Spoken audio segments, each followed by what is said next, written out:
星光伴讀，大炮加美元唔等於惡晒。買到格陵蘭人這樣說。作者徐偉。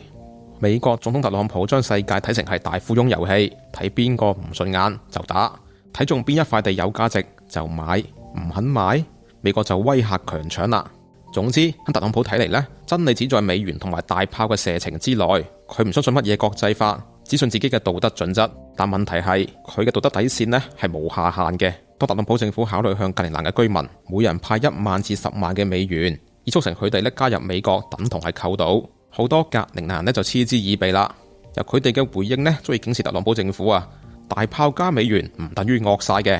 據英國廣播公司報道，有高達85% 嘅格陵蘭人表示反對美國接管。英國天空新聞網報道，近日喺格陵蘭嘅首都盧克街訪多名嘅民眾，一名嘅年輕女士直言啦，美國在格陵蘭周邊已經設有軍事基地，唔需要更多。當記者轉述特朗普聲稱要讓格陵蘭更加偉大啊，佢就回應啦，我哋已經好好啦，俾我哋麥當勞唔會令我哋更加好啊。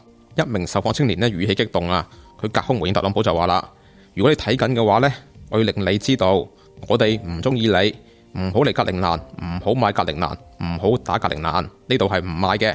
一名中年女士都強調啊，佢話多數人係唔同意嘅，呢個係我哋嘅人民，我哋嘅土地。仲有一名受訪者被記者問及特朗普承諾令格陵蘭賺大錢，佢係冷淡咁回應啦，我哋已經好富有啦。更有格陵蘭網民就靈魂拷問特朗普，俾我哋每人10萬，10萬買得到語言咩？買得到鯨魚咩？買得到我阿嫲嘅墳墓咩？呢番話就好直白，但道理好清晰。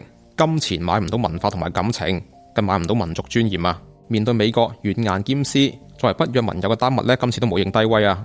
丹麥國防部重申一項1952年制定嘅軍事規定，一旦發生入侵行為，被攻擊部隊必須要立即投入戰鬥，無需等待或者尋求命令，明顯係針對美國嘅武力奪島計劃啦。至於其他嘅北約盟友，法國、德國、意大利、波蘭、西班牙同埋英國都發表咗聯合嘅聲明，強調格陵蘭都屬於其人民，只有丹麥同埋格陵蘭島先能夠決定自身嘅事務，明顯係先俾特朗普政府一個下馬威啦。畢竟美國以作委內瑞拉上演過一場強弩總統，唔排除都會故技重施嘅。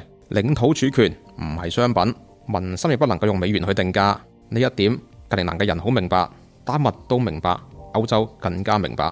叢林法則肆虐之下，如果唔共同應對，邊個敢保證自己唔會成為下一個目標呢？